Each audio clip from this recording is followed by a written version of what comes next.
Lisa Martinez drove her patrol vehicle through the quiet streets of New Austin Colony as the orange sun of Kepler 442b began to set behind the dome shields. She had been a security officer for 3 years now, ever since the colony was first established on this distant world. The evening patrol was usually peaceful, with most colonists already inside their homes preparing for dinner. The settlement was small compared to the cities back on Earth, with only 5,000 people living in the carefully planned neighborhoods. Each house was built with the same white metal walls and blue roofs, designed to withstand the occasional storms that swept across the planet. Lisa liked the quiet evenings here, so different from the busy streets of Chicago where she grew up. As she turned the corner onto Maple Street, something caught her eye in the rearview mirror. A small dark shape was moving behind her vehicle, keeping pace but staying in the shadows. Lisa slowed down and looked more carefully. It was a puppy, a German Shepherd by the looks of it, limping slightly as it followed her patrol car. Lisa stopped the vehicle and stepped out. The puppy immediately stopped too, watching her with bright brown eyes from about 20 feet away. It was small, maybe 3 months old, but something was wrong with it. Its fur was patchy and burned in places, and one of its front paws seemed injured. The little dog looked thin and hungry, but it did not run away when Lisa moved toward it. "Hey there, little guy," Lisa said softly, crouching down and extending her hand. "Where did you come from?" The puppy tilted its head but did not come closer. Instead, it took a few steps back while still watching her carefully. Lisa noticed something unusual about its behavior. Most stray animals were either aggressive or completely afraid of humans. This puppy seemed different, almost like it was studying her. Lisa walked back to her patrol vehicle and grabbed a protein bar from her emergency supplies. She broke off a piece and tossed it gently toward the puppy. The little dog sniffed the food but did not eat it right away. It kept looking at Lisa as if trying to understand something.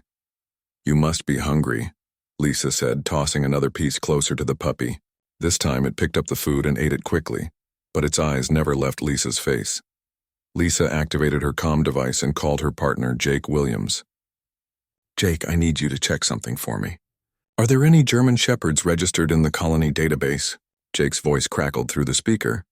"German Shepherds? Hold on, let me check."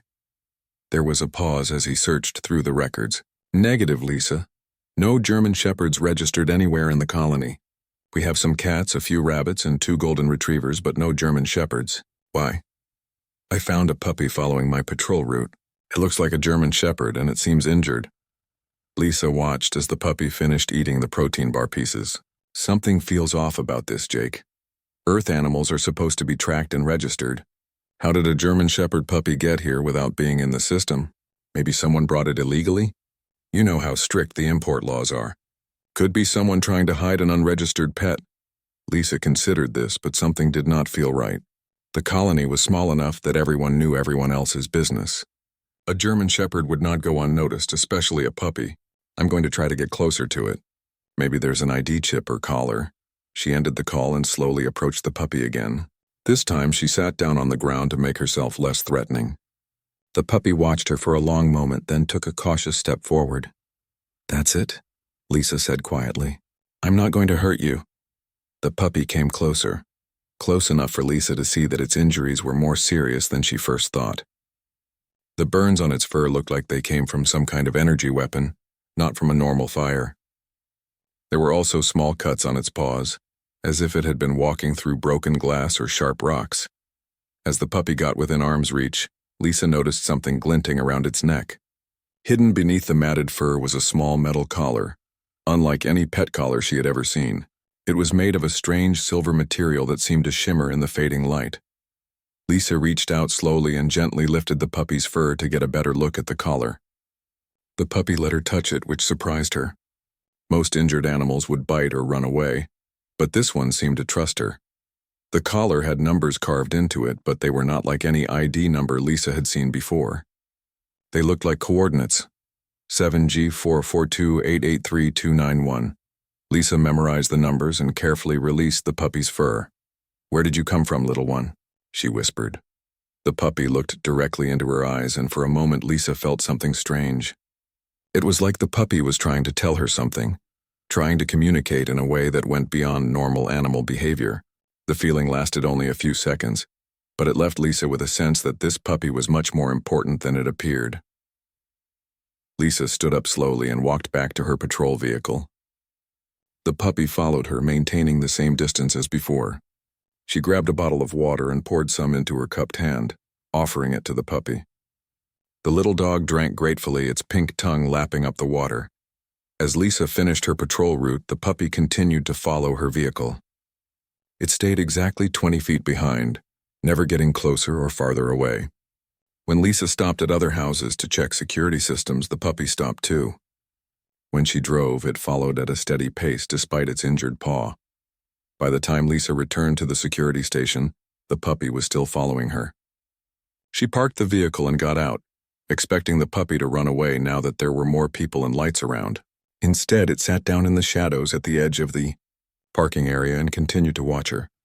Lisa went inside and immediately looked up the coordinates from the collar, 7G 442-883-291. Her computer showed that these numbers pointed to a location in Sector 7G, about 20 kilometers from the main colony. According to the database, Sector 7G was marked as restricted area, off limits to all civilian personnel. Lisa stared at the screen, feeling a chill run down her spine. Why would a puppy have coordinates to a restricted area carved into its collar? And how had it traveled 20 kilometers across dangerous terrain to reach the colony? She looked out the window at the puppy, still sitting patiently in the shadows.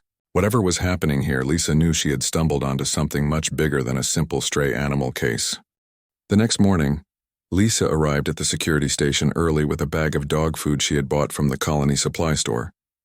The puppy was still there, curled up in the same spot where she had left it the night before. When Lisa got out of her vehicle, the puppy stood up and wagged its tail slightly, but still kept its distance. "Good morning, little guy," Lisa said, opening the bag of food. "I brought you breakfast." She poured some of the kibble into a metal bowl and set it down about 10 feet from where the puppy sat. The puppy approached the food cautiously, sniffed it, then began eating with obvious hunger. Lisa noticed that even while eating, the puppy kept looking up at her every few seconds. Jake Williams walked out of the station just as Lisa was refilling the water bowl. "So this is the mysterious puppy," he said, studying the small dog. "You're right, there's something unusual about it. Most strays would have run off by now, but this one seems like it's waiting for something." "I found coordinates on its collar," Lisa told him, keeping her voice low. "They point to Sector 7G. Jake's expression became serious. "The restricted zone? Lisa, that area has been off limits since the research station went dark 3 months ago. Nobody goes out there without special authorization from Colony Command." "What kind of research station was it?" "I don't know the details. Some kind of scientific outpost studying the local geology and atmosphere. They lost contact during one of those big storms we had in the spring. When the weather cleared, they sent a reconnaissance team, but all they found was damaged equipment and no signs of the researchers." Lisa watched the puppy finish its breakfast. "The coordinates on this collar are too specific to be a coincidence. This puppy came from that area. I'm sure of it. Even if that's true, we can't just drive out there. Colony regulations are clear about the restricted zones, but we can't just ignore this either. Look at those injuries, Jake. Something happened to this puppy and it came here for a reason." Dr. Kate Phillips arrived at the station just after 8 o'clock for her weekly security briefing. She was the colony's chief scientist, responsible for studying the planet's ecosystem and any potential threats to human settlement. When she saw Lisa feeding the puppy, she became immediately interested. "This is fascinating," Dr. Phillips said, crouching down to observe the puppy from a safe distance. "German Shepherds are highly intelligent dogs, but this one's behavior is remarkable. Look how it positions itself to keep both you and the station exit in view. That's advanced tactical thinking." Lisa explained about finding the puppy and the coordinates on its collar. Dr. Phillips listened carefully, asking several questions about the puppy's injuries and behavior patterns. "Those burn marks don't look like they came from any natural source on this planet," Dr. Phillips said, examining the puppy through binoculars. "The pattern suggests some kind of directed energy weapon." "And you said it's been following you specifically?" "Ever since I found it yesterday evening. It won't let anyone else get close, but it seems to trust me." Dr. Phillips made notes on her tablet. Dogs often form strong bonds with single individuals, especially in traumatic situations. If this puppy survives some kind of attack, it might see you as its protector. Dr. Phillips, Jake said. Lisa thinks the coordinates point to the old research station in Sector 7G. Dr. Phillips looked up sharply. Research Station Echo 7? That facility was conducting atmospheric studies under Dr. Alex Chen's supervision. The official report said they lost contact during the storm season, but there were some unusual circumstances. What kind of unusual circumstances? Lisa asked. Energy readings that didn't match any known natural phenomena. The reconnaissance team reported interference with their communication equipment when they got within 5 kilometers of the station. They also found evidence that the facility had been operating right up until contact was lost, despite orders to evacuate before the storm season. Lisa felt pieces of a puzzle beginning to come together. Dr. Phillips, could you authorize a trip to investigate the coordinates? If this puppy came from there, we might find answers about what happened to the research team. I have the authority to approve scientific expeditions to restricted areas, but it would be dangerous. The terrain out there is rough and we still don't know what caused the communication interference. The puppy finished drinking water and walked closer to Lisa, sitting down just outside arm's reach. Lisa knelt down and extended her hand slowly. This time the puppy sniffed her fingers and allowed her to gently scratch behind its ears. You want us to help, don't you? Lisa whispered to the puppy. As if understanding her words, the puppy stood up and walked a few steps toward the parking area, then stopped and looked back at Lisa. The message was clear. It wanted her to follow. Colony Administrator Roy Carter arrived at the station an hour later for his monthly inspection. When he saw the puppy, his face became stern. Officer Martinez, why is there an unregistered animal on Colony property? Lisa explained the situation while Dr. Phillips showed Carter her initial analysis of the puppy's condition and behavior. Carter listened without interrupting, but his expression grew more concerned as they talked. Absolutely not, Carter said when they finished. Sector 7G is off limits for good reasons. We lost an entire research team out there, and I'm not risking more lives chasing after a stray dog. Sir, with respect, this isn't just a stray dog, Dr. Phillips said. The injuries and behavior patterns suggest this animal survived some kind of attack. It might be the only witness to what happened at Echo 7. Dogs can't testify, Dr. Phillips, and even if they could, I'm not authorizing an expedition based on speculation. Lisa looked down at the puppy, who was watching the conversation with what seemed like understanding in its intelligent eyes. What if I go on my own time? As a private citizen? Not as a security officer? Lisa, don't be ridiculous, Jake said. It's 20 kilometers through rough terrain. You'd need an all-terrain vehicle, supplies, communication equipment. And what if you run into whatever destroyed the research station? Carter shook his head firmly. I forbid any colony personnel from entering Sector 7G without proper authorization. That includes off-duty activities, Officer Martinez. After Carter left, Lisa sat down next to the puppy, feeling frustrated. The little dog seemed to sense her mood and moved closer, until it was almost touching her leg. For the first time since she found it, the puppy let her pet it properly. We'll find a way, Lisa promised quietly. Whatever happened to you out there, we'll find a way to help. Dr. Phillips knelt down beside them. Lisa, I've been thinking about this. Carter said no colony personnel, but he didn't say anything about civilian contractors. I could hire you as a research assistant for a geological survey. Technically, you'd be working for the science department, not security. Jake overheard and walked over. If you're going, I'm going too. That puppy found you for a reason, and I'm not letting you face whatever's out there alone. The puppy looked up at all three of them, and Lisa could swear she saw something like hope in its eyes. Whatever secrets lay buried in Sector 7G, they were going to uncover them. As the day ended, Lisa prepared to leave for home, but the puppy showed no intention of leaving the station. It had found its chosen human, and it was going to wait until she was ready to follow where it needed to lead her. 3 days later, Lisa found herself in the passenger seat of Dr. Phillips's all-terrain research vehicle, heading toward the coordinates from the puppy's collar. Jake sat in the back with emergency supplies and communication equipment. The puppy, whom Lisa had started calling Scout, rode in a special carrier but seemed eager and alert, as if it knew they were finally going where it wanted them to go. The journey started on the colony's main road, a smooth paved surface that connected the residential areas to the agricultural zones. After 10 kilometers, they turned onto a dirt track that led toward the planet's northern wilderness. The landscape gradually changed from the green fields around the colony to brown hills covered with the native purple grass that grew wild across most of Kepler 442b.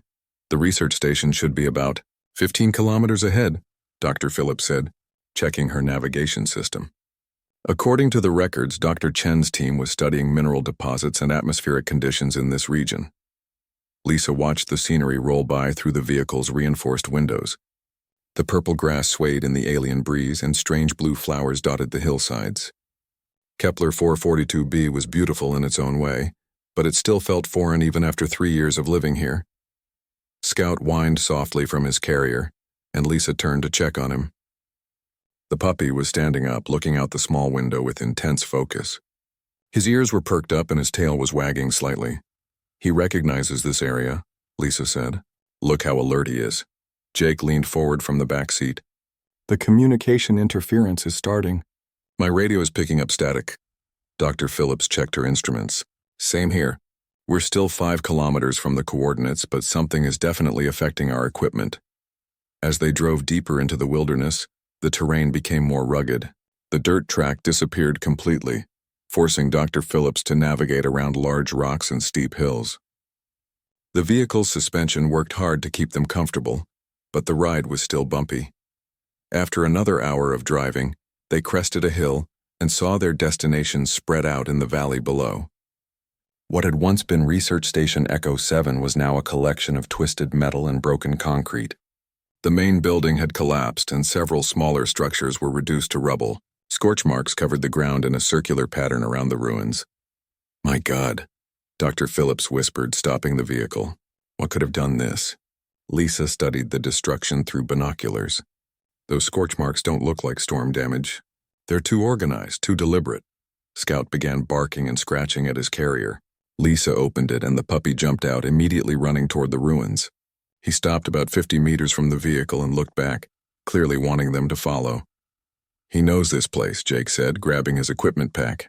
Whatever happened here, he was part of it. They approached the ruins carefully, with Dr. Phillips scanning for radiation and other hazards. The air was clean, but the destruction was even more extensive up close. Lisa found pieces of scientific equipment scattered across the ground, along with personal belongings that suggested the researchers had been working right up until the moment of the attack. Scout led them through the debris to what had been the main laboratory. Most of the building was gone, but one wall remained standing with a metal door that was slightly ajar. The puppy sat down in front of the door and barked once, then looked at Lisa expectantly. He wants us to go in there, Lisa said. Jake checked the door for structural stability, while Dr. Phillips scanned for dangerous gases or radiation. It looks safe enough, Jake reported. But we should be careful. The ceiling could collapse. Inside the partially destroyed lab, they found overturned tables, broken computers, and research notes scattered everywhere. Dr. Phillips gathered up some of the papers while Lisa and Jake searched for clues about what had happened. Scout walked directly to a section of the floor that looked different from the rest. The concrete there was newer, as if it had been recently repaired. The puppy scratched at the floor and whined.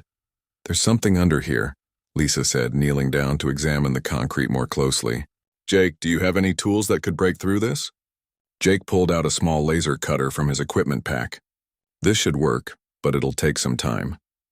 While Jake worked on cutting through the concrete, Dr. Phillips read through the research notes she had collected. Her expression became increasingly troubled as she read. Lisa, you need to see this, she said, holding up a notebook.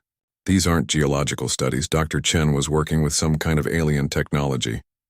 Lisa took the notebook and read the handwritten entries. The notes described the discovery of a crashed alien vessel 6 months earlier, hidden in a cave system about 2 kilometers from the research station. Dr. Chen and his team had been secretly studying the alien technology, trying to understand how it worked. Listen to this, Lisa read aloud. Day 127. The neural interface technology is far more advanced than anything we've developed. Initial tests with laboratory animals show remarkable results. The subjects demonstrate enhanced intelligence and what appears to be telepathic communication abilities. Jake stopped cutting and looked up. Neural interface technology? They were experimenting on animals? Dr. Phillips found more notes scattered under some debris. It gets worse. They were specifically using German shepherds because of their intelligence and trainability. The alien technology could create a direct link between human and canine minds. Scout barked urgently and pawed at the partially cut concrete. Jake resumed cutting, and within minutes he had opened a hole large enough for them to see what was underneath. Below the concrete was a metal hatch with alien symbols carved around its edges. The same silver material from Scout's collar formed patterns across the hatch's surface. When Scout saw the opening, he jumped down into the hole without hesitation. "Scout, wait!" Lisa called, but the puppy had already disappeared into the darkness below. Lisa grabbed a flashlight and followed Scout into the underground chamber. What she found made her gasp in amazement. The room was much larger than the laboratory above, with walls made of the same shimmering alien material. Strange blue lights provided dim illumination, and the air hummed with energy. Along one wall stood 6 cylindrical pods, each large enough to hold a full-grown dog. 5 of the pods were dark and empty, but one still glowed with soft blue light. Inside, Lisa could see the shape of a German shepherd in some kind of suspended animation. Scout ran to each of the empty pods, sniffing and whining. Then he sat down in front of the occupied pod and looked at Lisa with pleading eyes. "Dr. Phillips, Jake, you need to get down here," Lisa called up. "I found the other dogs." When her companions joined her in the underground chamber, Dr. Phillips immediately began studying the alien technology. "This is incredible," she said, running her hands over the pod's surface. "The energy readings are off the charts, but it's completely stable." Jake found a computer terminal that was still functioning, powered by the alien energy source. The screen showed vital signs for the dog in the remaining pod, along with data that suggested it had been in stasis for 3 months. According to this, there were originally 7 dogs in the enhancement program, Jake reported. "Scout here must be number 7, the one that escaped." Lisa knelt down next to Scout and gently scratched his ears. "You came to get help for your friends, didn't you? You traveled 20 kilometers through dangerous territory to find someone who could save them." Scout looked up at her with intelligent eyes that seemed far too knowing for a normal puppy. Lisa felt that strange sensation again, as if Scout was trying to communicate directly with her mind. Dr. Phillips studied the computer data more carefully. The enhancement process created a neural link between each dog and a human handler. According to these records, Scout was paired with Dr. Chen himself. "Where is Dr. Chen now?" Lisa asked. Jake found more files on the computer system. The logs show that alien ships attacked the station 3 months ago. Dr. Chen managed to get 6 dogs into the stasis pods before the attack, but he didn't make it to the underground shelter himself. Lisa felt a chill as she realized what had happened. Dr. Chen had sacrificed himself to save the enhanced dogs, and Scout had been the only one to escape the attack. For 3 months, the loyal puppy had been trying to find someone who could help rescue his companions. "We have to wake them up," Lisa said, looking at the glowing pod. "We can't leave them trapped down here." Dr. Phillips nodded, already studying the pod's control systems. "The technology is complex, but I think I can figure out how to safely revive them. Just give me some time." Scout wagged his tail and pressed against Lisa's leg as if thanking her for understanding. Whatever had happened here 3 months ago, they were finally going to make it right. Dr. Phillips worked at the alien computer terminal for 2 hours, carefully studying the control systems while Lisa and Jake explored the rest of the underground facility. They discovered that the chamber was much larger than it first appeared, with several rooms connected by corridors lined with the strange shimmering metal. In Dr. Chen's private office, they found detailed research logs that revealed the full scope of what had been happening at the station. Lisa read through the files while Scout sat beside her, occasionally pressing his nose against her hand as if encouraging her to continue. "Jake, listen to this," Lisa said, reading from one of the log entries. Dr. Chen wrote, "The neural enhancement process has exceeded all expectations. The test subjects demonstrate not only increased intelligence, but also the ability to form quantum-entangled consciousness links with their human partners. Subject 7, who I have named Scout, shows the strongest connection abilities of all the test subjects." Jake looked down at Scout, who was watching them with alert, intelligent eyes. "Quantum-entangled consciousness? What does that mean?" Lisa continued reading. "The enhanced dogs can share thoughts and emotions with their bonded humans through a form of telepathic communication. The alien technology creates a permanent neural bridge that allows both species to experience a form of symbiotic evolution. In another room, they found video logs that Dr. Chen had recorded during the enhancement process. The scientist appeared on screen, explaining his work to the camera. He was a thin man with gray hair and tired eyes, but his voice was filled with excitement as he described his discoveries. The alien vessel we found contains technology that is thousands of years ahead of human science, Dr. Chen said in one recording. The beings who built this ship understood consciousness in ways we are only beginning to comprehend. They developed methods to link different species at the quantum level, creating a form of shared awareness that enhances both participants. Lisa paused the video and looked at Scout. Is that what you've been trying to tell me? That we're connected now? Scout tilted his head and made a soft whining sound. Lisa felt that strange sensation again, stronger this time. It was like hearing a voice in her mind, but not quite words. More like emotions and images that conveyed meaning directly to her consciousness. She saw flashes of memory that she knew were not her own. Running through dark corridors, the sound of energy weapons firing, Dr. Chen falling as alien soldiers entered the laboratory. Scout had witnessed the attack, had seen his human partner die trying to protect the other enhanced dogs. My God, Lisa whispered. I can see what happened. Scout is showing me his memories. Jake stared at her in amazement. You mean you're actually communicating with him telepathically? Not exactly telepathically, but something like it. I can sense his emotions and see images from his experiences. Dr. Phillips called from the main chamber, interrupting their discussion. I think I've figured out how to safely revive the other dogs. But there's something else you need to know first. They returned to find Dr. Phillips standing in front of a large display screen that showed a three-dimensional map of the local star system. Red dots marked several locations throughout the region, and alien symbols scrolled along the bottom of the screen. This is a tracking system, Dr. Phillips explained. The aliens who attacked this station weren't just random raiders. They're part of something called the hegemony, and they consider this neural enhancement technology to be sacred to their species. Lisa studied the display. Sacred how? According to these files, the hegemony believes that consciousness-linking technology should only be used by their own species. They consider it blasphemy for other races to possess or use this technology. When they detected the experiments happening here, they sent a patrol to destroy the research and eliminate all evidence. Jake pointed to the red dots on the map. What are those markers? Hegemony ships, Dr. Phillips said grimly. This tracking system shows their patrol routes through this sector of space. And according to the most recent data, they're coming back.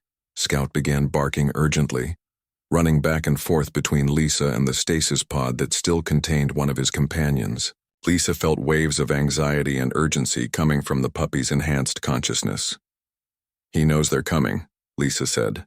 Scout can sense the approaching danger. Dr. Phillips quickly began the revival sequence for the remaining enhanced dog. The pod's blue glow intensified, and systems throughout the chamber hummed with increasing energy. After several tense minutes, the pod opened with a soft hiss of escaping gases. Inside was a fully grown German shepherd, larger and more muscular than Scout, but with the same intelligent eyes. The dog stepped out of the pod carefully, looking around the chamber with alert awareness. When it saw Scout, both dogs ran to each other, nuzzling and whining with obvious joy at being reunited. That's Alpha, Lisa said, somehow knowing the dog's name without being told. He was Dr. Chen's first successful enhancement. Alpha approached Lisa cautiously, studying her with the same intense gaze that Scout used. Lisa extended her hand and Alpha sniffed it carefully before allowing her to pet him. Immediately, she felt a new presence in her mind, different from Scout's but equally intelligent. Through Alpha's consciousness, Lisa sensed memories of the other enhanced dogs, their personalities and abilities. There had been 6 others, Beta, Gamma, Delta, Echo, and Foxtrot. Each had been bonded to a different member of Dr. Chen's research team, and each had developed unique abilities through the enhancement process. The other pods are empty, because the aliens destroyed them during the attack, Dr. Phillips said, checking the computer records. Alpha was the only one they missed because his pod was hidden behind a holographic projection system. Scout and Alpha began communicating through a series of soft barks and whines that seemed far more complex than normal dog vocalizations. Lisa could sense fragments of their conversation through her neural link with Scout. understanding that they were sharing information about the current situation. "They're planning something," Lisa said. "Scout is telling Alpha about finding us, and Alpha is sharing what he remembers about the hegemony attack." Jake monitored the tracking display while Dr. Phillips gathered data from the alien computers. "The hegemony ships are definitely heading this way," he reported. "According to this, they do regular sweeps of the system to make sure the contamination hasn't spread." "Contamination?" Lisa asked. "That's what they call any use of their consciousness-linking technology by other species," Dr. Phillips explained. "They believe it corrupts the sacred nature of the process." Alpha walked over to a section of the wall and pressed his nose against a panel that Lisa had not noticed before. The wall shimmered and became transparent, revealing another chamber beyond. Inside were weapons and equipment that clearly belonged to Dr. Chen's research team. Dr. Chen was preparing for their return, Dr. Phillips realized. He knew the hegemony would come back to finish what they started. Scout ran to Lisa and pressed against her legs, looking up at her with urgent eyes. Through their neural link, she felt his determination and loyalty, along with something else: hope. Despite everything that had happened, Scout believed that the humans could succeed where Dr. Chen's team had failed. Alpha joined Scout beside Lisa, and she suddenly found herself connected to both enhanced dogs simultaneously. The sensation was overwhelming at first, like trying to listen to two conversations at once. But gradually she learned to distinguish between their different mental voices. Through Alpha's memories, she saw the full scope of Dr. Chen's work. The neural enhancement process did not just increase intelligence. It created a new form of life that combined the best qualities of both human and canine consciousness. The enhanced dogs retained their loyalty, courage, and protective instincts while gaining human-level reasoning and problem-solving abilities. The hegemony isn't just afraid of contamination, Lisa realized. They're afraid of competition. If other species can use this technology, they won't be the only ones with consciousness-linking abilities. Dr. Phillips finished downloading all the research data onto portable storage devices. "We need to get back to the colony and warn them about the approaching ships. But first, we have to decide what to do about Scout and Alpha." Lisa looked down at the two enhanced dogs, feeling their trust and dependence through the neural links. They were no longer just animals. They were intelligent beings with their own thoughts, feelings, and personalities. She could not abandon them to face the hegemony alone. "They're coming with us," Lisa said firmly. "Scout saved himself and led us to Alpha. Now we're going to save them both and find a way to stop the hegemony from destroying any more innocent lives." Scout wagged his tail and Alpha barked once in agreement. Through their shared consciousness, Lisa felt their determination to fight alongside their human partners. Just as Dr. Chen had intended when he first began the enhancement process, the hegemony was coming, but they would not find helpless victims this time. They would find humans and enhanced dogs working together, ready to defend their right to exist and evolve as they chose. The journey back to New Austin Colony took 3 hours instead of 2, because they had to stop frequently for Alpha to rest and adjust to being active again after 3 months in stasis. Scout stayed close to his larger companion, and Lisa could sense through their neural link that the two dogs were sharing memories and information about everything that had happened since the attack. Dr. Phillips drove while constantly monitoring her instruments for signs of the approaching hegemony ships. Jake worked with the alien tracking system they had brought from the underground facility, trying to determine exactly when the hostile forces would arrive in the system. "According to these readings, we have maybe 18 hours before the hegemony ships reach Kepler 442b, Jake reported, "but they might detect our colony's energy signatures from much farther away." Lisa sat in the back with Scout and Alpha, learning to manage the dual neural connections. It was like having 2 additional sets of senses, feeling what the dogs felt and seeing the world through their enhanced perception. She discovered that Alpha had memories of all 6 destroyed companions, since enhanced dogs could share experiences through their quantum-entangled consciousness. Through Alpha's memories, Lisa met Beta, a female German shepherd who had been bonded with Dr. Chen's assistant researcher, Dr. Mary Foster. Beta had possessed extraordinary tactical intelligence and could predict enemy movements with uncanny accuracy. She had died trying to protect the research data when the hegemony soldiers breached the main laboratory. Gamma had been paired with engineer Paul Rodriguez and specialized in understanding complex technical systems. The dog could operate alien technology almost instinctively, as if the enhancement process had given him access to species memory from the original builders. Delta and Echo were twins, both bonded to Security Chief Linda Hayes, and they had worked as a perfect team with abilities that complemented each other. Foxtrot had been the youngest of the enhanced dogs, bonded with Medical Officer Dr. James Kim. Like Scout, Foxtrot had shown exceptional ability to form neural links with humans, but his connection had been so strong that he could actually share sensory experiences in real time with his partner. They were all unique individuals, Lisa said aloud, tears forming in her eyes as she experienced Alpha's grief for his lost companions. The hegemony didn't just destroy research subjects. They murdered thinking, feeling beings. Scout pressed closer to Lisa, offering comfort through their neural link. She felt his determination to honor the memory of the fallen by protecting the humans who had chosen to help him. When they reached the colony, word of their discovery spread quickly through the administration building. Colony Administrator Carter was waiting for them in the security station, along with several other officials. His expression was grim as Dr. Phillips briefed him on what they had found. Alien technology, enhanced animals, and hostile ships approaching our system, Carter summarized after hearing their report. Dr. Phillips, why wasn't I informed about Dr. Chen's unauthorized research? I didn't know about it, sir. Dr. Chen was operating completely outside normal protocols. His official reports only mentioned geological surveys and atmospheric studies.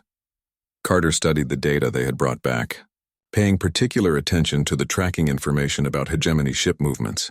18 hours is not enough time to evacuate the colony, even if we had enough ships to carry 5,000 people. Lisa stood up, with Scout and Alpha flanking her on either side. Sir, we don't have to evacuate. We can defend ourselves. The enhanced dogs have abilities that could give us an advantage against the hegemony. Officer Martinez, you're talking about 2 dogs against what appears to be a full military patrol.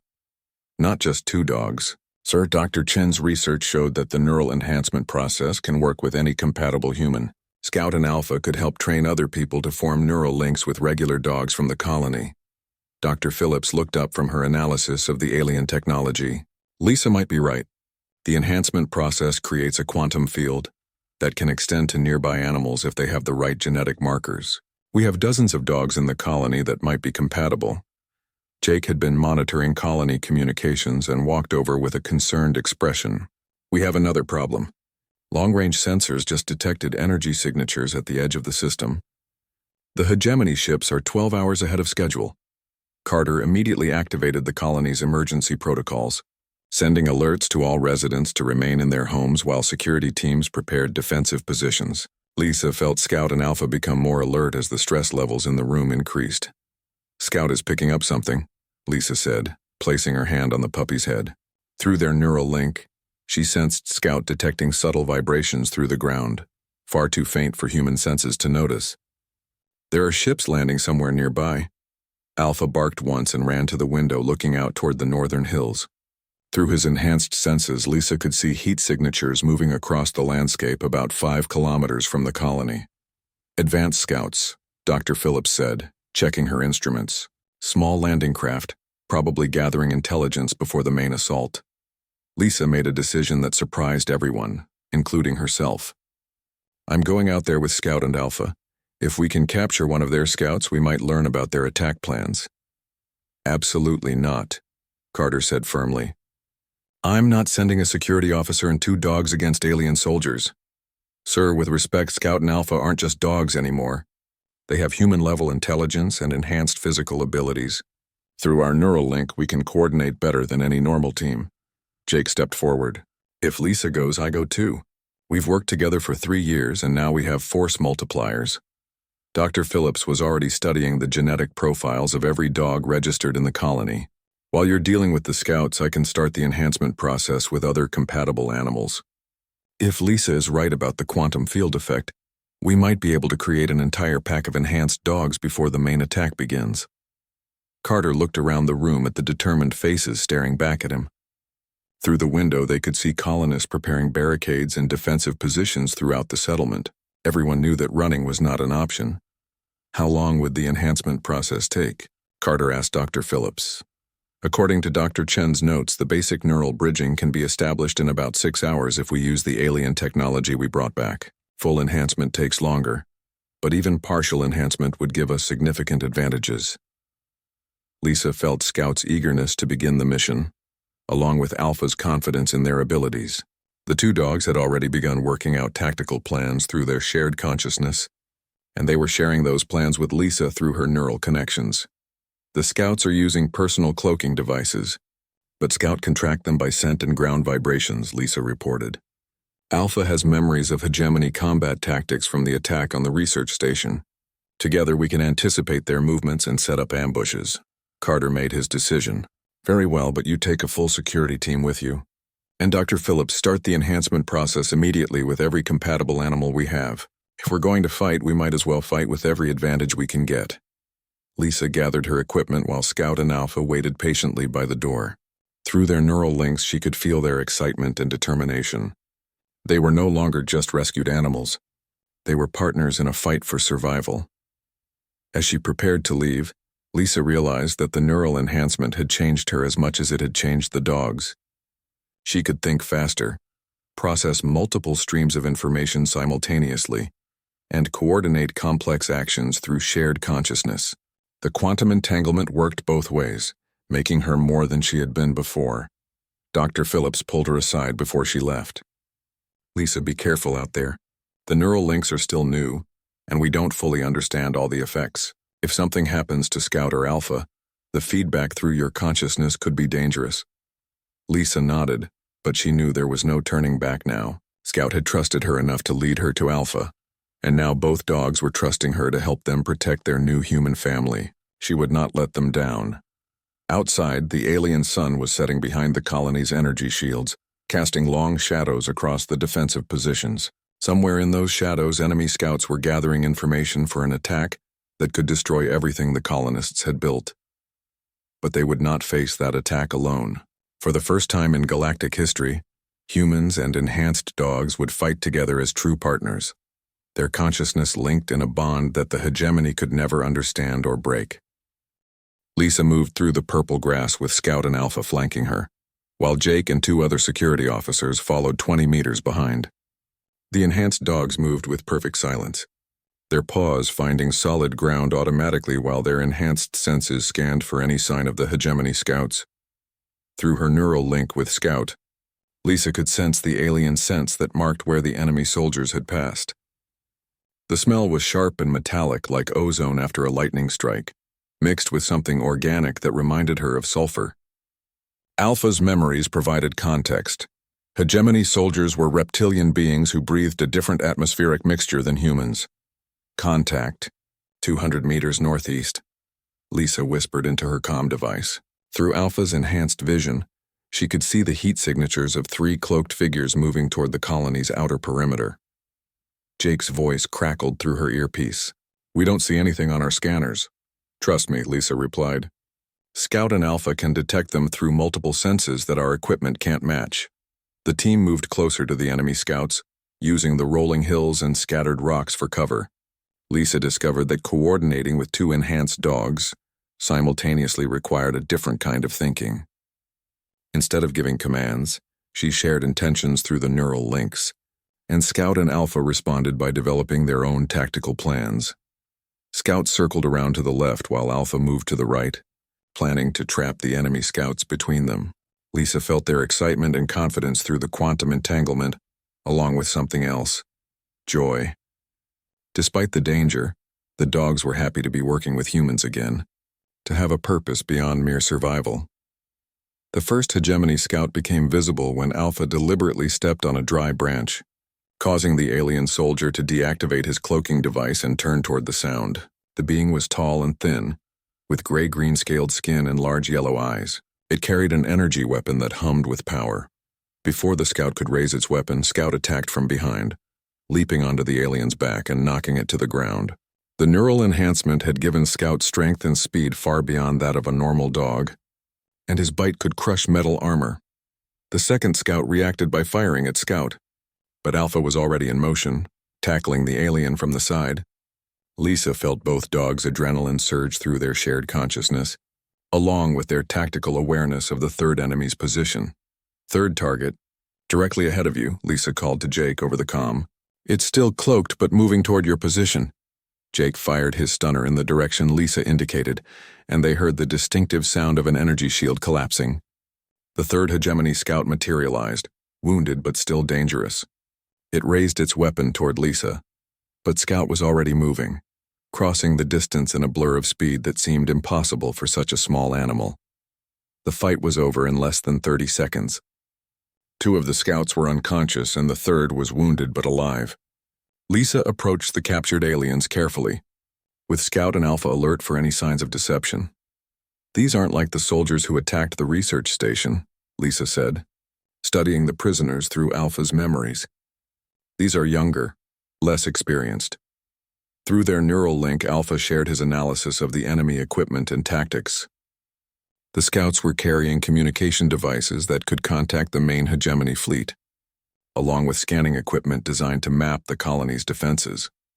Dr. Phillips arrived with a mobile lab unit just as the security team finished securing the prisoners. She immediately began scanning the aliens with various instruments while Lisa interrogated them through Scout and Alpha's enhanced senses. They can understand basic human speech, Lisa reported. Alpha is picking up emotional responses that suggest comprehension when we speak. One of the conscious scouts looked directly at Scout and hissed something in its own language. Lisa felt a wave of hatred and disgust through her connection with Scout, along with images that the alien was deliberately projecting. It's showing Scout memories of other enhanced animals being destroyed, Lisa said, her voice becoming angry. The hegemony has been hunting down and killing any species that uses consciousness-linking technology. Dr. Phillips looked up from her scans. Lisa asked them about their main fleet. When will they attack and how many ships are coming? Lisa knelt down next to the lead scout and placed her hand on Scout's head, strengthening their neural connection. Through Scout's enhanced empathy, she could sense the alien's emotional state and detect lies or deception. The main fleet arrives in 6 hours, Lisa said after a moment of concentration. 12 ships carrying about 300 soldiers. They plan to destroy the colony completely, then glass the entire region from orbit to eliminate any trace of contamination. Jake swore under his breath. 300 soldiers against our entire security force of 25 people, plus whatever civilians can fight. But we'll have the enhanced dogs, Dr. Phillips said. I've already started the neural bridging process with 8 more animals back at the colony. The quantum field effect is working better than Dr. Chen's notes suggested. Through Alpha's memories, Lisa saw flashes of the battle at the research station. The hegemony soldiers were efficient and ruthless, but they relied heavily on energy shields and advanced weapons. They were not prepared for opponents who could coordinate through quantum-entangled consciousness. We need to get this intelligence back to Colony Administrator Carter, Lisa said. But first, I want to try something. She approached the wounded scout and established eye contact. While strengthening her connection with both Scout and Alpha, the alien recoiled when it realized what she was attempting. You're afraid, Lisa said, speaking directly to the scout. Not of us, but of what we represent. Your species discovered consciousness-linking technology thousands of years ago, but you never learned to share it with other species. The scout hissed and tried to turn away, but Lisa continued. That's why you call it contamination. You're not protecting sacred technology.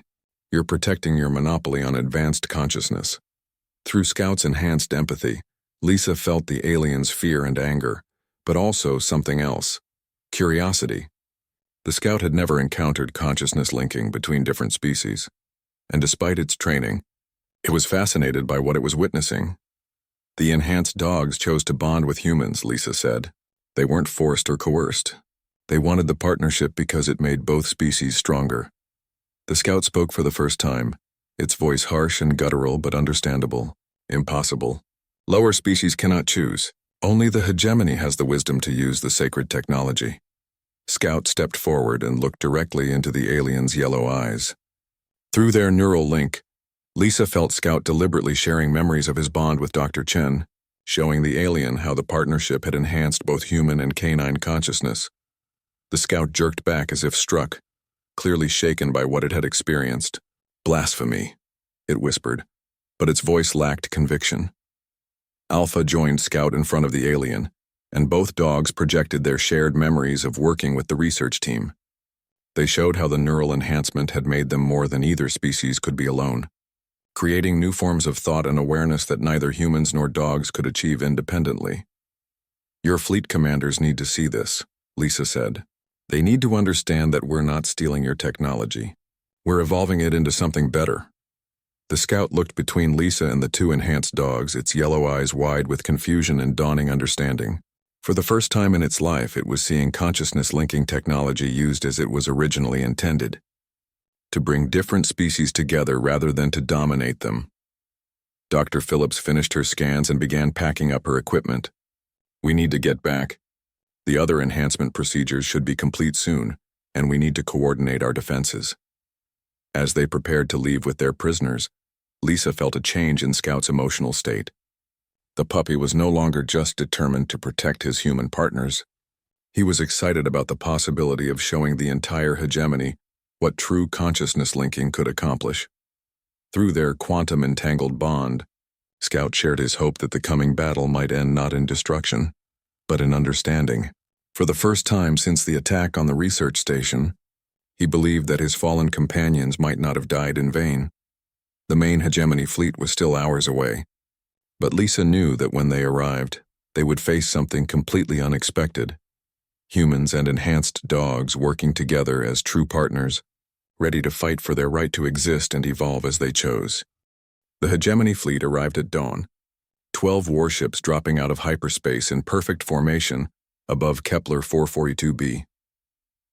Colony Administrator Carter watched from the command center as the alien vessels took up positions around the planet, their weapons already charging for orbital bombardment. Lisa stood beside him with Scout, Alpha, and 6 newly enhanced dogs that Dr. Phillips had successfully bonded with volunteer colonists during the night. Each human-dog pair was connected through quantum-entangled consciousness, creating a defensive network unlike anything the galaxy had ever seen. "They're hailing us," Communications Officer Rebecca Hayes reported. "Standard hegemony ultimatum. Surrender all contaminated subjects for purification or face total destruction." Carter looked at Lisa and the enhanced dogs around her. Through her neural links, Lisa could sense the determination of every bonded pair in the colony, 18 dogs and their human partners, all connected through overlapping quantum fields that allowed them to coordinate with perfect precision. "Tell them we want to negotiate," Carter said. "Request a face-to-face meeting with their fleet commander." Lisa felt Scout's concern through their neural link. The puppy remembered the ruthless efficiency of the hegemony soldiers who had attacked the research station. These were not beings who typically engaged in diplomacy. "Sir," Lisa said, "they might use the meeting as an opportunity to capture our enhanced dogs.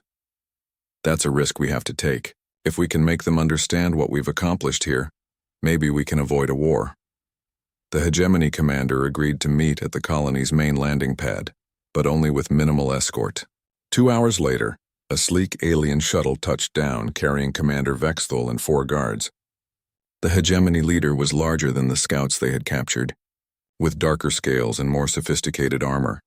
Lisa waited with Scout Alpha and 2 other enhanced dogs while Carter approached the aliens with Dr. Phillips and a small diplomatic team. Through her neural links, she could feel the tension of every enhanced dog in the colony, all of them connected through the quantum field that Dr. Chen's technology had created. Commander Vexthul studied the enhanced dogs with obvious disgust. "These creatures are abominations," he said in heavily accented standard. "The sacred technology has been perverted by primitive minds." "With respect, Commander," Dr. Phillips said, "these animals chose to bond with human partners. The consciousness-linking technology has made both species more than they were alone. Impossible. Lower species cannot make such choices. They lack the mental capacity to understand the sacred nature of the technology." Scout stepped forward and looked directly at the hegemony commander. Through their neural link, Lisa felt Scout's intention and supported it, strengthening their quantum connection. Scout projected his memories of working with Dr. Chen, showing the alien leader how the partnership had enhanced both human and canine consciousness. Commander Vexthul jerked back, clearly shocked by the direct mental contact. "How dare you contaminate my mind with your blasphemous thoughts?" Alpha joined Scout, and both dogs shared their experiences of the enhanced bonding process. They showed how the neural links created new forms of awareness that allowed unprecedented cooperation and understanding between species. You see, Dr. Phillips said, they're not contaminated or perverted. They're evolved. The consciousness-linking technology works exactly as intended when used to bring species together, rather than to dominate them. The hegemony commander studied the enhanced dogs with growing confusion. In his species' history, consciousness linking had always been used to control lesser beings, not to create partnerships with them. The idea that animals could choose to bond with humans challenged everything he had been taught about the sacred technology. Even if what you claim is true, Commander Vexthul said, it matters not. The sacred technology belongs to the hegemony alone. We cannot allow other species to possess it, regardless of how they use it. Lisa felt a surge of anger from all the enhanced dogs through their shared neural network. Scout's memories of his fallen companions mixed with Alpha's grief for the destroyed research team, creating a wave of emotion that resonated through every bonded pair in the colony. Then you'll have to take it from us, Lisa said, stepping forward. But we won't make it easy. Commander Vexthul activated a device on his armor, and the air around him shimmered as energy shields engaged. His guards raised their weapons, preparing for combat. But before anyone could fire, alarms began sounding throughout the colony. Multiple contacts, Communications Officer Hayes called over the emergency channel. 30 landing craft deploying troops around the colony perimeter. The meeting was over. Commander Vexthul and his guards retreated to their shuttle, while hegemony soldiers began their assault on New Austin Colony. Lisa ran toward the defensive positions with Scout, Alpha, and the other enhanced dogs, feeling their shared excitement and determination through the quantum-entangled network. The first wave of attackers hit the northern perimeter, where Security Chief Janet Morris and her enhanced German Shepherd Luna were coordinating the defense. Through her neural link with Scout, Lisa could sense the battle even from across the colony. Luna's enhanced senses detected cloaked enemy soldiers long before human sensors could find them, while her quantum connection with Janet allowed perfect coordination of defensive fire. The hegemony troops found themselves facing opponents who seemed to anticipate their every move. At the eastern gate, Engineer Tom Peterson and his enhanced Border Collie Rex used their shared consciousness to operate the colony's automated defense systems with unprecedented efficiency. Rex's ability to process multiple data streams simultaneously, combined with Tom's technical knowledge, turned the gate's weapons into precision instruments that picked off enemy soldiers with surgical accuracy. Lisa reached the southern perimeter just as the second wave of attackers broke through the outer barriers. Hegemony soldiers advanced under energy shields, their weapons laying down suppressive fire that forced the human defenders to take cover. But the enhanced dogs had no need for cover. Scout and Alpha moved like shadows through the battlefield, their quantum-linked consciousness allowing them to coordinate with each other and with Lisa in ways that defied normal tactical understanding. They could sense enemy positions through multiple enhanced senses, predict attack patterns through shared battle analysis, and communicate instantaneously through their neural links. Scout detected an enemy flanking maneuver and shared the information through the quantum network. Every enhanced dog in the colony received the tactical update simultaneously, allowing them to redirect their human partner's attention to the new threat. The battle raged for 3 hours, with hegemony forces pressing forward under heavy covering fire, while the enhanced human dog teams used their superior coordination to strike back. Lisa found herself thinking and reacting faster than she ever had before, her consciousness expanded by the neural links with Scout and Alpha. During a brief lull in the fighting, Dr. Phillips contacted Lisa over the comm. The quantum field is amplifying under combat stress. The neural links are becoming stronger, more complex. You're evolving in real time. Lisa could feel it happening. Her connection with Scout and Alpha was deepening, allowing her to access their enhanced senses directly. She could smell enemy positions through Scout's nose, see heat signatures through Alpha's enhanced vision, and feel ground vibrations through their sensitive paws. But the hegemony forces were adapting too. Commander Vexthul deployed heavy weapons platforms that began systematically destroying the colony's defensive positions. Energy beams scorched the ground where Lisa and her dogs had been standing moments before. "We can't hold them much longer," Security Chief Morris reported. "They're bringing up orbital support weapons." Lisa looked up at the sky, where hegemony warships were positioning themselves for bombardment. Through the quantum network, she felt the determination of every enhanced dog in the colony, all of them ready to fight to the end to protect their human partners. Scout pressed against her leg and shared a memory through their neural link. It was Dr. Chen's voice from one of his research logs. The greatest strength of consciousness linking technology is not individual enhancement, but the ability to unite different species in common purpose. Lisa understood. The enhanced dogs were not just fighting to protect the colony. They were fighting to prove that consciousness linking could create something better than either species could achieve alone. They were fighting for the right of all sentient beings to choose their own evolutionary path. As the hegemony prepared for their final assault, Lisa felt a new presence in the quantum network. More ships were dropping out of hyperspace above Kepler 442b, but these were not hegemony vessels. They were human ships, a full battle fleet that had been tracking the alien raiders across the galaxy. The battle for New Austin Colony was about to become something much larger. The first test of whether consciousness-linking technology could create bonds strong enough to challenge the hegemony's monopoly on advanced awareness. The human battle fleet emerged from hyperspace in tight formation, 24 warships led by the flagship UES Liberty under Captain Dan Morrison. The sudden arrival of reinforcements caused the hegemony forces to pause their assault, giving the colonists a crucial breathing space. Lisa watched from the southern perimeter as the two fleets faced each other in orbit above Kepler 442b. Through her neural links with Scout and Alpha, she could sense the tension of every enhanced dog in the colony, all of them waiting to see whether this would mean rescue or simply a larger battle. Captain Morrison's voice crackled through the colony's communication system. "This is Captain Morrison of the Terran Space Navy. Hegemony forces, you are ordered to cease hostilities and withdraw from this system immediately." Commander Vexthul responded from his flagship. "Captain Morrison, you interfere with a sacred purification mission. The creatures on this planet have been contaminated with stolen hegemony technology and must be cleansed." "I've reviewed the situation reports, Commander. The technology wasn't stolen. It was freely shared by enhanced animals who chose to bond with human partners. That makes this a first contact situation, not a military action." Lisa felt a surge of hope through the quantum network as the enhanced dogs sensed the change in the battle's momentum. But Scout's memories of the research station attack reminded her that the hegemony rarely backed down from confrontations. "Impossible," Commander Vexthul declared. "Lower species cannot choose to use sacred technology. Your colonists have committed blasphemy and must face purification."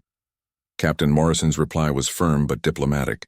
"Commander, I propose a different solution. Allow one of your officers to witness the consciousness-linking process firsthand.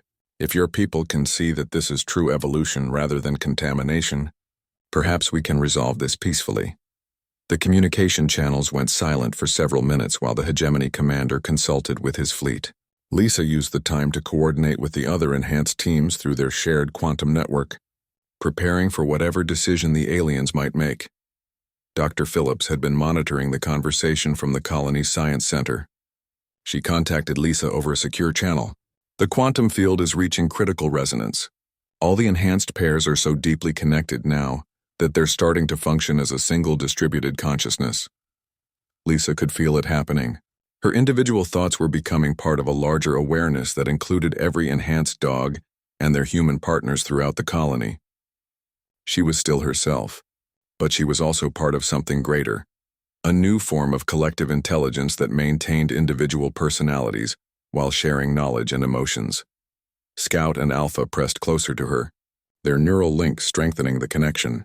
Through their shared consciousness, Lisa could access the enhanced senses of every dog in the colony simultaneously. She could see through 18 pairs of enhanced eyes, smell through 18 enhanced noses, and feel the ground vibrations detected by 72 sensitive paws. This is what Dr. Chen was trying to achieve, Lisa realized. Not just individual enhancement, but collective evolution. Commander Vexthul finally responded to Captain Morrison's proposal. "I will allow one officer to observe your so-called evolution, but under strict conditions. The observer will be protected by energy shields and will not be permitted direct contact with the contaminated subjects." "Agreed," Captain Morrison said. "But I have one condition of my own. The observer must be someone with the authority to make decisions about ending this conflict. An hour later, a hegemony shuttle landed at the colony's main pad, carrying Sub-Commander Thelrus and a full security detail. The sub-commander was younger than Vexthul, with lighter scales and more curious eyes. Lisa sensed that this alien might be more open to new ideas than the rigid fleet commander. Dr. Phillips had prepared a demonstration using one of the colony's unenhanced dogs, a young golden retriever named Sunny, who belonged to medical officer Dr. Karen White. The neural bridging process would allow Sub-Commander Thelrus to observe the consciousness linking in real time. The process is completely voluntary, Dr. Phillips explained as she activated the alien technology. Sunny has been evaluated for compatibility, and both she and Dr. White have consented to the bonding procedure. Sub-Commander Thelrus watched through his energy shields as the neural bridging began. The alien technology created a shimmering field around both Sunny and Dr. White, and Lisa could sense through the quantum network as a new consciousness link formed. The change in Sunny was immediate and dramatic. Her eyes became more alert and intelligent, and she began responding to complex instructions that no normal dog could understand. But more importantly, Dr. White's awareness expanded to include Sunny's enhanced senses and instincts. Fascinating, Sub-Commander Thelrus said, his scientific curiosity overcoming his initial prejudice. The neural patterns show true symbiosis rather than domination or control. Scout approached the observation area and looked directly at the hegemony officer. Through their neural link, Lisa felt Scout's intention to share his memories of the bonding process with Dr. Chen. But this time, instead of projecting the memories directly, Scout used the quantum network to channel them through every enhanced dog in the colony. The collective memory was overwhelming in its clarity and emotion.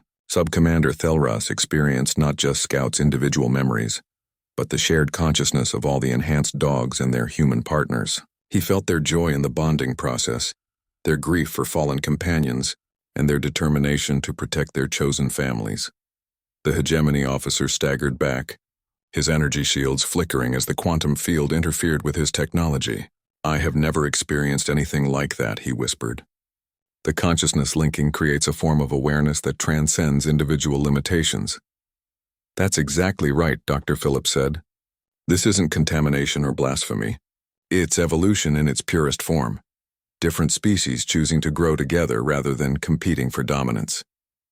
Sub-Commander Thelrus studied the enhanced dogs with new understanding. In our history, consciousness linking was always used to control lesser species, to force them to serve hegemony interests. We never considered that they might choose to participate willingly. Alpha stepped forward and projected his memories of working with the research team, showing how the neural enhancement had made both humans and dogs stronger, smarter, and more capable than either species could be alone. "This changes everything," Sub-Commander Thelrus said. He activated his communication device to contact the fleet. "Commander Vexthul, you must see this for yourself. These beings have achieved something that our species never imagined possible." The fleet commander's response was sharp and immediate. "Sub-Commander, you will return to your shuttle immediately. You have been exposed to contamination and require purification protocols." But Sub-Commander Thelrus was not listening to his superior anymore. He was watching Sunny and Dr. White work together to solve a complex puzzle that neither could have completed alone, their shared consciousness allowing them to process information in ways that amazed even the experienced scientists. "No," he said into his communicator, "I will not return. I request political asylum with the human colony, and I formally petition the Hegemony Council to reconsider our policies regarding consciousness-linking technology." The request created chaos in the Hegemony fleet. Commander Vexthul had never faced a situation where one of his officers defected to an alien species, especially over philosophical differences about sacred technology. Captain Morrison seized the opportunity. "Commander Vexthul, your own officer has witnessed the truth about consciousness linking. The enhanced animals on this planet are not contaminated. They are evolved. They represent the future of interspecies cooperation."